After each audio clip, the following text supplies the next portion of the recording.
Olá, boa tarde. Sexta-feira, 22 de dezembro de 2017. O Jornal da Assembleia começa agora. Vamos saber agora dos principais destaques desta edição. A saúde da população negra de São Paulo foi debatida aqui na Assembleia. Representantes de vários setores do funcionalismo estadual pediram a retirada do projeto de lei que prevê a renegociação da dívida de São Paulo com a União.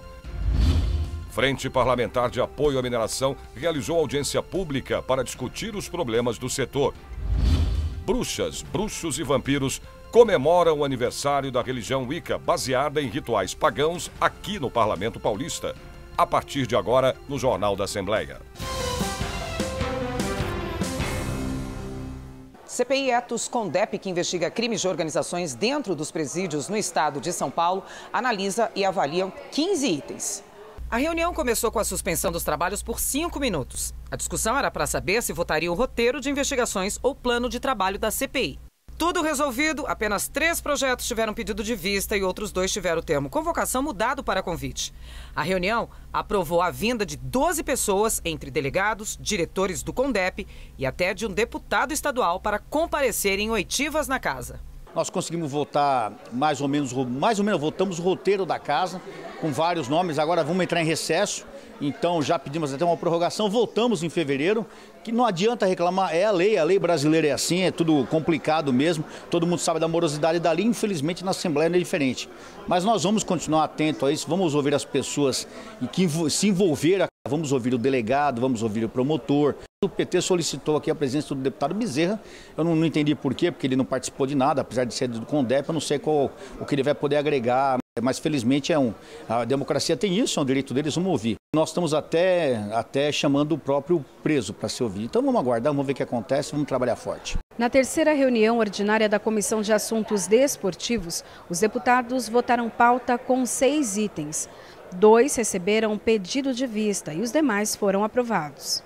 Entre os aprovados, 2 projetos de lei, o 904 de 2016, de autoria do deputado Gil Lancaster, do Democratas, que institui o Dia do Atleta Olímpico, e o 313 de 2017, de autoria do deputado Paulo Correia Júnior, do PEN, que dispõe sobre os procedimentos obrigatórios para preservar a saúde dos participantes de eventos profissionais de artes marciais.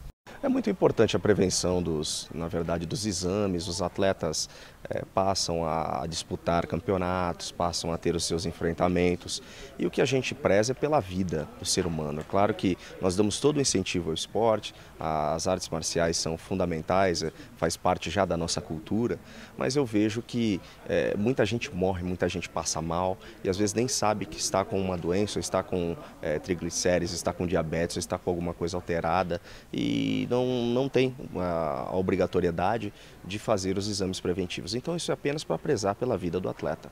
O presidente da Comissão de Assuntos Desportivos é o deputado Hélio Nishimoto, do PSDB. Ele elogiou a participação dos membros da comissão durante o ano. Encerramos o ano conseguindo votar hoje, que pode ser realmente a última sessão, inclusive da Assembleia, mas na comissão nossa é a última e nós limpamos a pauta. Então nós estamos muito satisfeitos, esperando que o ano que vem a gente tenha muitas novidades, como será o exemplo do seminário, né? Faremos o seminário de esporte, atividade física e saúde e 2 dias intensos com muitas palestras e a participação de universitários. Então dentro dessa área esportiva nós temos previsto para o primeiro semestre do ano que vem grandes novidades e esse grande seminário que vai atrair muita gente, sem dúvida, com as palestras muito interessantes que a gente já está programando. E a Assembleia Legislativa de São Paulo sediou o evento Comunicação e Destaque 2017. A produção é da revista Mundo da Fama e teve o apoio cultural do deputado Jorge Wilson, do PRB, o xerife do consumidor. Mais de 180 destaques do jornalismo, direito, medicina, do empreendedorismo, dentre outras atividades, foram homenageados por suas contribuições à comunicação e em suas áreas de atuação. Artistas como Silvio Brito prestigiaram a solenidade e também foram reconhecidos. Esse reconhecimento na verdade é um incentivo muito grande para a gente continuar, um estímulo muito grande. Essas festas nos dão a oportunidade de rever queridos amigos, sabe? A gente rever tanta gente que a gente não tem oportunidade de rever no dia a dia, né? Então aqui é realmente uma festa de confraternização. Estou muito contente e muito agradecido de estar aqui hoje. A produção do evento foi do diretor da revista Mundo da Fama, Billy Jackson. Eu criei o primeiro prêmio no Museu da Casa Brasileira, que só o primeiro que eu organizei foi 3.000 pessoas. E acaba de chegar aqui o Herbert de Souza. Tudo bem, Herbert? Vem aqui, meu amigo Herbert. O Herbert vai apresentar o prêmio do Aqui Agora, né? Isso tem que servir de exemplo para os novos que estão começando, que tenham sempre a marca da humildade, porque esse nosso meio, ele é assim. Uma hora você está no céu, outra hora, rapidamente, você pode estar no inferno. Você é um grande profissional, sabe muito bem do que estou falando. Então, ter sempre a fé em Deus inabalável e a humildade. Cada conquista é uma etapa vencida, mas a guerra continua. A saúde da população negra de São Paulo foi debatida aqui na Assembleia. O encontro também marcou o Dia Nacional da Mobilização Pró-Saúde da População Negra. A coordenadora do evento explica: a saúde dos negros tem particularidades que precisam de uma atenção específica, por isso o encontro. Hoje nós vamos discutir sobre anemia falciforme, que é uma doença específica, hipertensão arterial, tá? Entre outras doenças. Nós também pretendemos futuramente discutir outras doenças raras, né? Que tem a fenilcetocenúria, que é uma doença específica da raça branca, né? Então, assim, não é um evento que é para trazer um conflito racial, né? Mas nós precisamos olhar, nós temos as nossas especificidades. O objetivo principal é levar conhecimento para as pessoas, independentemente da raça. Inclusive tem as medicações que fazem efeito em outras raças, medicação para hipertensão arterial, que na raça negra não faz efeito. Então isso tem que ser olhado, tem que ter esse olhar, né? A gente tem que ter esse questionamento e a população ela tem que saber disso. A Sheila é a palestrante da noite. Adiantou para nossa equipe de reportagem um pouco sobre a anemia falciforme, doença originária do continente africano, incurável, que causa uma alteração na forma dos glóbulos vermelhos do sangue. No teste do pezinho já sai. Então, a partir do momento que ela é diagnosticada, ela é encaminhada para os centros de referência, hospitais que são referência no tratamento dessa doença, né? E também para o adulto existe um exame específico que chama-se eletroforese de hemoglobina. É um exame de sangue, mas é um exame específico para diagnosticar que tipo de anemia ela tem. Uma audiência pública lotou o plenário Juscelino Kubitschek. Representantes de vários setores do funcionalismo estadual pediram a retirada do projeto de lei que prevê a renegociação da dívida de São Paulo com a União. Pela proposta, o governo paulista deve congelar investimentos nas áreas sociais, de educação e de saúde. A proposta do governo prevê a limitação das despesas primárias nos próximos 2 anos. Na prática, para os servidores públicos, se for aprovada, a nova lei significa o congelamento dos salários. O último reajuste que nós tivemos foi em agosto de 2014. Né? Até o presente momento já são 24% a menos. Fazendo a projeção para o futuro, dá 50% a menos. É de se lamentar uma proposta como essa, porque vai aprofundar, né, a falta de qualidade de serviços essenciais que são prestados pelo Estado na saúde, na educação, na segurança pública, e o maior prejudicado com esse congelamento vai ser a população do Estado de São Paulo. O presidente da Assembleia, deputado Cauê Macris, do PSDB, conduziu a audiência pública que contou com a participação do secretário da Fazenda, Elcio Tokeshi. O secretário disse que a aprovação da lei vai gerar uma economia de 15 bilhões de reais no pagamento da dívida com a União. Apesar dos números e dos benefícios apresentados pela Secretaria da Fazenda, o projeto foi criticado pela maioria dos deputados. É um projeto em que ele tenta renegociar a dívida do Estado com a União, a dívida do Estado com o BNDES, mas ele aceita condições devastadoras, que congela salários e investimentos primários. Ou seja, as cidades não vão receber mais recursos, não vamos comprar mais ambulância, não vamos comprar medicamentos, os servidores não vão ter aumento. Então, é disso que se trata. Se esse projeto for aprovado, vai ser o fim dos servidores e da prestação de serviços públicos, porque toda a população será atingida pela aprovação nefasta desse projeto. Então, a principal bandeira aqui, a principal reivindicação é a imediata retirada do projeto. Até mesmo o líder do governo, deputado Barros Munhoz, do PSDB, disse que o projeto precisa ser modificado para ser aprovado. É um projeto burro, extremamente burro, e que não foi redigido em São Paulo. Ele tem o mesmo texto do projeto apresentado pelo governador Fernando Pimentel em Minas Gerais. Você vê que isso foi redigido em Brasília e assustou. Foi um tapa na cara. O funcionalismo está sem dormir à toa. O projeto não prevê o que diz que está prevendo. Então, essa é a primeira razão. Segunda razão, não se manda um projeto dessa envergadura, que mexe com tantas almas, com tantas pessoas, pessoas sofridas, com aposentados, dessa forma. Faz-se uma discussão prévia. E é isso que eu proponho. Já que não houve prévia, que haja, tem tempo para isso ainda, mas de discussão de verdade, né? Não de discurso, mas de troca de ideias. Nós já fizemos isso em vários projetos aqui na Assembleia e que foram modificados para melhor. A proposta de concessão do Complexo Esportivo Ibirapuera à iniciativa privada voltou a ser debatida aqui na Assembleia. A reunião é fruto de uma audiência pública realizada no dia 19 de outubro com a participação de parlamentares do Partido dos Trabalhadores. Atletas e representantes de entidades esportivas debateram as alterações que devem ocorrer com a concessão. O Complexo Desportivo Constâncio Vaz Guimarães, mais conhecido como Complexo do Ibirapuera, com área total de 110 mil metros quadrados, conta com o ginásio Mauro Pinheiro, o estádio Ícaro de Castro de Melo, o conjunto aquático Caio Pompeu de Toledo e o Palácio do Judô. A concessão prevista é por um prazo de 30 anos. Parlamento presta homenagem a radioamadores de São Paulo. Voltamos já já.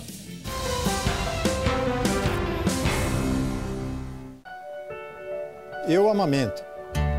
Eu amamento. Eu amamento sempre. Eu também amamento. Quem incentiva também amamenta. Por isso é importante formar parcerias e criar um ambiente favorável para que as mães amamentem seus filhos até os 2 anos de idade ou mais, sendo de forma exclusiva nos 6 primeiros meses de vida. Amamentar, ninguém pode fazer por você. Todos podem fazer junto com você. Membros da Comissão de Defesa dos Direitos da Pessoa Humana, da Cidadania, da Participação e das Questões Sociais analisaram pauta com 24 itens. Entre os projetos de lei aprovados está o que obriga os aeroportos a disponibilizar funcionários para auxiliar os idosos. O PL 699 de 2017 é do deputado Gil Lancaster, do DEM. Também foram aprovados outros 2 projetos importantes. Um que obriga a instalação de banheiros para idosos em postos de combustíveis das rodovias estaduais e federais e outro que tramitou em caráter de urgência, que dispõe sobre a organização da política de assistência social do Estado. O presidente da comissão, deputado Carlos Bezerra Júnior, do PSDB, disse que a reunião foi positiva e que a pauta agora está em dia. Graças a Deus a gente terminou com bons debates e fechou a pauta hoje fazendo todos os debates e todos os encaminhamentos e votações que tinham na pauta, limpando, como a gente diz, limpando completamente a pauta. E algumas coisas importantes aconteceram, né? É importante a gente destacar alguns projetos voltados, por exemplo, para a questão dos idosos.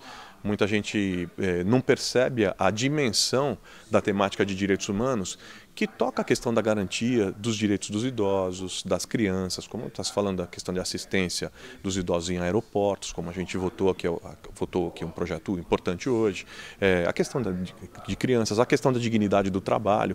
O trabalho escravo é tema recorrente aqui na comissão, a gente fez o debate aqui hoje, enfim, uma série de temas que foram trazidos, foram debatidos e que foram bem encaminhados. 4 testemunhas prestaram depoimento à CPI da fosfoetilonamina, a chamada pílula do câncer. 6 requerimentos de convocação de novas testemunhas foram aprovados. Elaine Longo, que é enfermeira do Instituto do Câncer de São Paulo, foi a primeira a depor. Aos deputados, ela disse que tinha apenas uma função operacional, sem envolvimento com pacientes da pesquisa. A biomédica Ingrid Barbosa, do ICESP, disse que o protocolo de pesquisa foi cumprido e que sua função era apenas de apoio aos auditores. Renata Simões trabalhou na PDT Pharma, laboratório que produziu a fosfoetilonamina. A farmacêutica afirmou que foram realizados testes de controle de qualidade da substância. Toda a produção, acompanhada pelo professor Salvador, todo o produto final e o controle desse processo eram realizadas análises e só eram liberadas para envio à FURP após a aprovação desse produto, das amostras retiradas desse produto. Já o médico Guilherme Rossini, que foi auditor externo da pesquisa feita pelo ICESP, reclamou que não teve acesso às pílulas utilizadas pelos pacientes. Eu não vi como é que funcionava dentro do ICESP, o fluxo da medicação, não tive acesso à informação para mandar para análise. Isso daí eu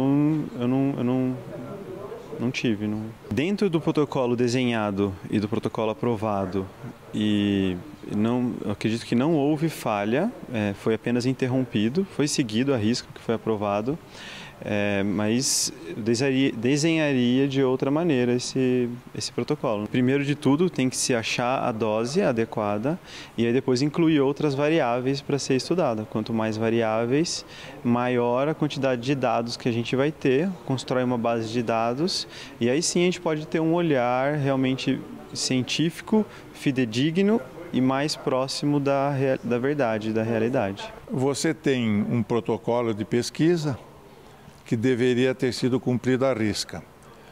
De um lado, algumas pessoas afirmaram que esse protocolo de pesquisa foi seguido corretamente, né? E de outro lado, auditores independentes que acompanharam apresentaram relatório dizendo que a pesquisa não seguiu o protocolo aprovado do ponto de vista científico. Buscaremos a verdade em termos de que a pesquisa foi suspensa, porque a metodologia aplicada não foi correta, ou a pesquisa foi suspensa porque o próprio produto não tem significado. O relator da CPI, deputado Ricardo Madalena, do PR, solicitou a prorrogação dos trabalhos por mais 45 dias. Nós vamos continuar apurando com responsabilidade, imparcialidade, transparência e se lá no final a gente chegar numa conclusão que há crime de responsabilidade, alguém pagará por isso, com certeza. Em qualquer horário do dia ou da noite, eles estão prontos para ajudar em caso de emergência. Os radioamadores foram homenageados aqui na Assembleia Legislativa. A iniciativa foi do deputado Luiz Carlos Gondim, do Solidariedade. São mais de 40 mil radioamadores oficiais no Brasil, cerca de metade no estado de São Paulo. O advogado Fábio se apaixonou pela atividade aos 9 anos. O radioamadorismo é uma gigantesca confraria que une homens simples de todos os níveis sociais, em todos os países, pessoas que sem interesse financeiro nenhum estão ali compartilhando informações, fazendo sua própria rede de comunicação. É a maior rede voluntária e totalmente independente tecnologicamente do planeta.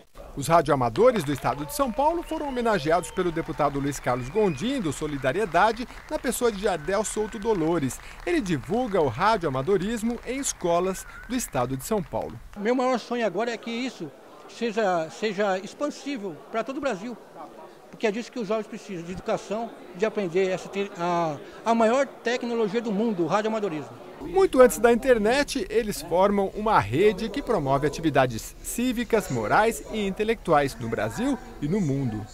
Nós temos muitos caminhoneiros que atravessam o Brasil, Transamazônica, essas rodovias mais longínquas, onde eles não têm comunicação, né? Estão com o celular lá e não tem sinal. Nós aqui há pouco tempo fizemos acampamento com escoteiros na região de Iguape, Cananéia, e no local onde nós estávamos não tinha celular. Quer dizer, nós já estávamos preparados para esse tipo de ação e levamos rádio, comunicação. Então nós tínhamos rádio em contato com a cidade e com o nosso local de acampamento. Nós temos por base fazer a comunicação de todas as crianças, independente da periferia, ou seja, o mundo inteiro deve estar ligado pela experiência, pelo escotismo, e isso tem a condição de fazer com rádio comunicação. Para o deputado Luiz Carlos Gondim, esta rede de solidariedade precisa ser reconhecida e ampliada. O projeto de lei de sua autoria pretende oficializar entre os dias 1º e 7 de novembro de todos os anos a Semana do Radioamadorismo no estado de São Paulo. Eu estou valorizando o radioamadorismo, quero que isso seja entendido e compreendido, porque quando você não tem energia, quando você não tem uma antena, você tem um radioamador que vai chegar. Então, é dessa maneira que eu estou vendo o radioamadorismo. Então, todas essas pessoas que estão aqui, eles estão aqui para dizer o seguinte, realmente é um hobby, mas é um hobby que salva vidas. O Instituto do Legislativo Paulista e a Fundação de Amparo à Pesquisa vão promover palestras em várias regiões do estado sobre empreendedorismo e inovação. O primeiro encontro foi aqui no Palácio 9 de Julho. Empresários e pesquisadores participaram da palestra. Esse é o primeiro encontro de um ciclo de debates promovidos pela FAPESP, a Fundação de Amparo à Pesquisa do Estado de São Paulo e o Instituto do Legislativo Paulista. O objetivo é estimular a ciência e tecnologia no uso de políticas públicas. O deputado Itamar Borges, do PMDB, que é coordenador da Frente Parlamentar do Empreendedorismo, também participou do encontro.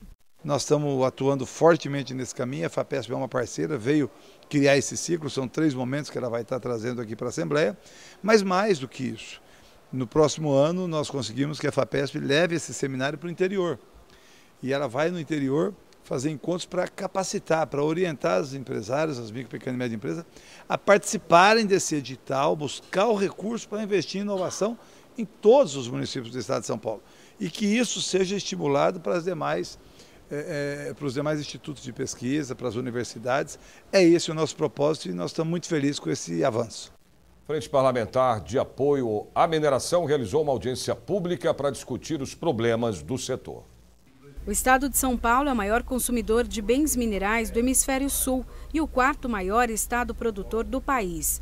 A audiência pública tem apoio do Comitê de Cadeia Produtiva da Mineração da Fiesp, Federação das Indústrias do Estado de São Paulo. É importantíssimo a questão do planejamento e de integração das secretarias envolvidas com essa questão para que a mineração cumpra a nobre função de suprir os bens minerais a todas as pessoas. A indústria mineral contribui para o fortalecimento de várias cadeias produtivas, entre elas vestuário, alimentação, moradia e construção. O setor movimentou em 2015 26 bilhões de reais e em 2016 registrou queda. Fechou o ano em 24 bilhões. Quando você não consegue vender, você não consegue comercializar, você começa a ter problemas e, mantida a expectativa que uma hora nós vamos retomar isso, a gente fica preocupado como é que se dará essa retomada. A Companhia Ambiental do Estado de São Paulo, a CETESB e a Secretaria de Estado do Meio Ambiente também fizeram parte da discussão. A Frente Parlamentar debate o equilíbrio entre a mineração e a preservação ambiental. O grande desafio é compatibilizar a exploração e mineração, que é importante para a economia, é importante para a geração de emprego, importante para a vida das pessoas, como foi demonstrado aqui nessa frente parlamentar, mas compatibilizar isso com as questões ambientais. O deputado Itamar Borges, do PMDB, falou da necessidade de um estudo de zoneamento. E o que se busca é que esse zoneamento minerário seja para todo o estado de São Paulo, que abrangeria as regiões não metropolitanas. E para isso tem que haver uma definição entre a Secretaria de Mineração e a Secretaria de Meio Ambiente, a CETESB, definindo qual é a macro definição de como vão poder atuar os municípios e as novas mineradoras. Para o deputado João Caramês, que criou a Frente Parlamentar de Apoio à Mineração em 2006, essa reunião marca uma nova etapa para o crescimento do Estado. Hoje os empresários têm a consciência da sua produção estar dentro do tripé da sustentabilidade, né? Que é o social, político e ambientalmente correto. Deputados, representantes do governo e do setor de mineração pretendem definir um planejamento para o Estado e a elaboração de uma lei que contemple as demandas da mineração paulista. O final da reunião ficou decidido e nós vamos apresentar, junto com o governo do Estado, com as secretarias envolvidas, junto com a Fiesp, o Comin, com todo o setor, um projeto de lei estadual de mineração, para que possamos realmente disciplinar. Isso terá que ser feito também pelos municípios, está sendo criada a frente de prefeitos do setor de mineração. Então, foram decisões importantes tomadas diante desta reunião aqui na Assembleia Legislativa. A audiência pública debate a situação de mais de 100 mil trabalhadores da JBS em todo o Brasil. Nós voltamos já já. É isso aí, meus amigos, é amanhã o programa Assembleia Cultural, a partir das 10 horas, tá bom? E vai estar chique no último, vou estar recebendo a cantora Maiara Góes. Você também pode acompanhar o programa através do site em tempo real, al.sp.gov.br. Espero vocês.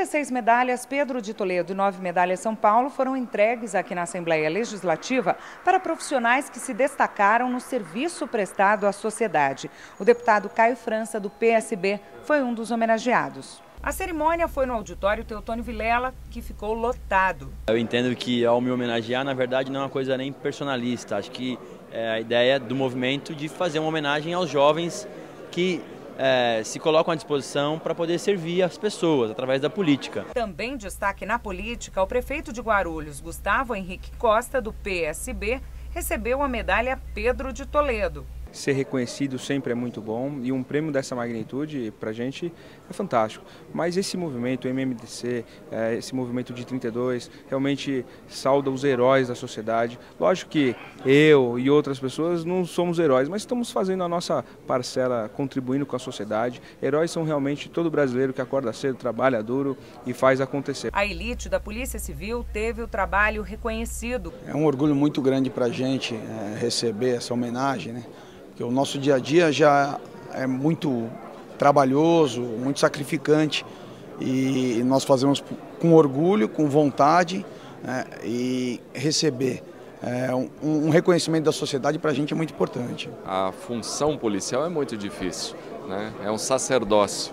A gente entrega a vida para quem jamais conheceu, não pensa duas vezes, entrega o nosso bem maior para defender e salvar as pessoas. Então esse reconhecimento é fundamental para que o policial continue a exercer desta maneira a sua profissão. A iniciativa é da Sociedade Veteranos de 32. É uma forma de reconhecer um pouquinho, né, do que tantas pessoas fazem, né, para a sociedade. Então a gente, através de um conselho, é deliberado ali quem será o dignatário e essas pessoas estão fechando o ano e sendo homenageadas por nós. O deputado estadual pelo PP, delegado Olim, participou da cerimônia. É importante, acho que as pessoas que estão fazendo bem tem que ter assim para falar assim, pô, estou fazendo e alguém está vendo, porque geralmente é só cobrado e ninguém vê nada. Então eu estou muito feliz da casa estar cheia, estão quase todos os policiais do GER aqui. É difícil a Polícia Civil vir aqui, até no dia que é do delegado, o dia da Polícia Civil, para vir é difícil eles virem. Eu acho que nós temos que começar a aparecer mais nessa casa do povo, nessa casa de leis, para as pessoas verem que aqui é o lugar que eles também têm que frequentar.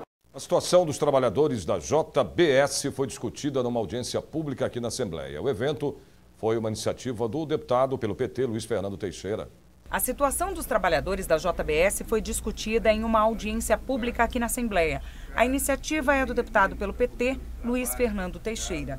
O objetivo aqui é defender os direitos dos empregados da empresa, que tem unidades em todo o país. Essa preocupação com os empregos vem dos diversos aspectos que podem causar o desemprego. Nós, lá no Rio Grande do Sul, tivemos algumas unidades que foram paralisadas por causa de problemas com a inspeção federal, né? Aí é reflexo já da questão da carne fraca, né?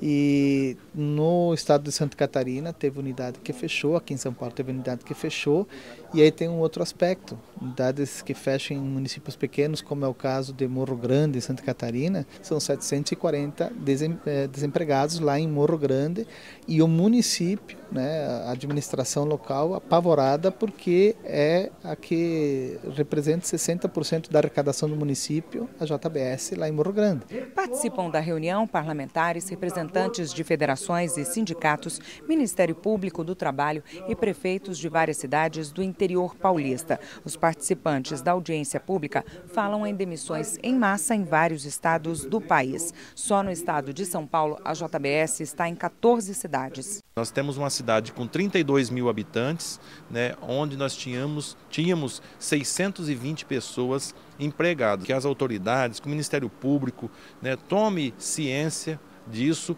e que faça com que o dono da empresa, com os donos da empresa, com os responsáveis, possa negociar e retomar o nosso emprego em Santa Fé do Sul. Essa luta é para reforçar essa campanha, essa caminhada, onde as prefeituras como a de Santa Fé do Sul, onde as vítimas dessas iniciativas do JBS possam de alguma forma buscar uma alternativa, um plano A, um plano B, um plano C, para que esse mal possa ser recuperado, possa ser modificado e as cidades possam ter de volta as empresas e os empregos que perderam.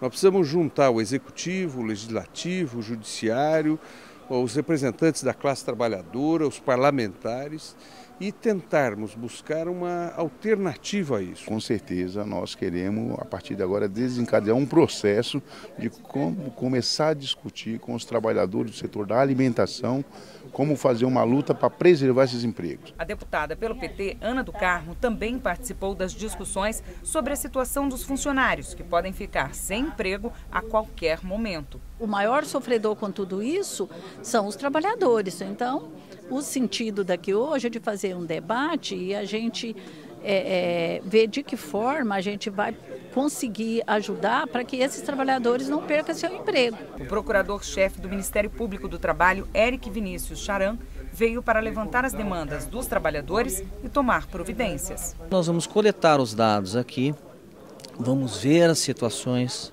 vamos analisar a situação concreta e, sem dúvida alguma, vamos instaurar um procedimento para as apurações na esfera trabalhista, que é a limitação dos procuradores do trabalho.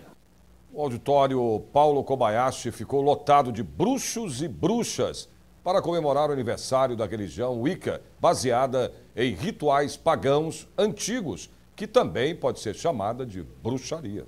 Júbilo aos angustiados e o descanso aos sofredores. A roupa já chama atenção, as histórias também. Minha avó era bruxa, minha mãe era bruxa, né? Então, assim, eu sou totalmente pagã, fui batizada por elas, né? Então, assim, a gente já segue uma tradição familiar, que elas vieram da Floresta Negra, lá da Alemanha, né? As minhas ancestrais, e vieram trazendo toda essa coisa, toda essa sabedoria. Então, a gente, né, procurou vivenciar isso a vida toda e até hoje eu não conheço outra fé para mim. O paganismo, ele é composto por diversas religiões. Diversidade é o nosso melhor adjetivo, a melhor forma para a gente expressar o que é o paganismo.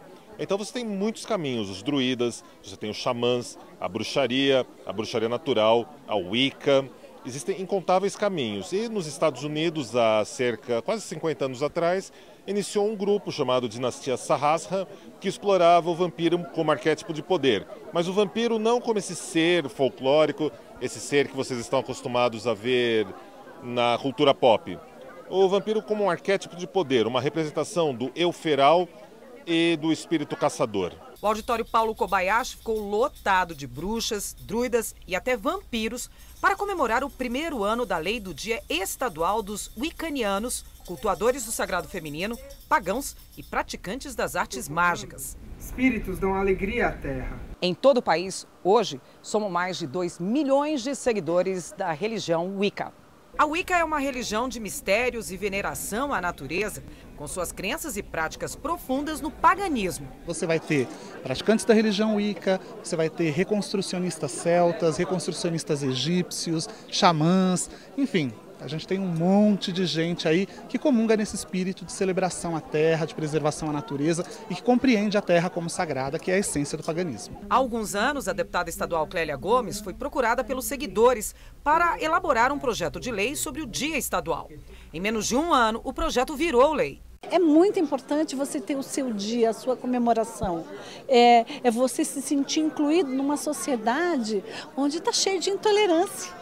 É muito importante você sentir que depois de um ano a sua lei está sendo reconhecida, fortalecendo a todas essas pessoas, a 2 milhões, né, de wiccanianos no nosso país. E quero te dizer mais, São Paulo é o único estado do nosso país que tem essa lei. A Wicca, a religião neopagã mais conhecida no mundo, apesar de ter obtido reconhecimento, legitimidade e crescimento nos seus 30 anos de existência aqui no Brasil, ainda é alvo de discriminação e intolerância religiosa.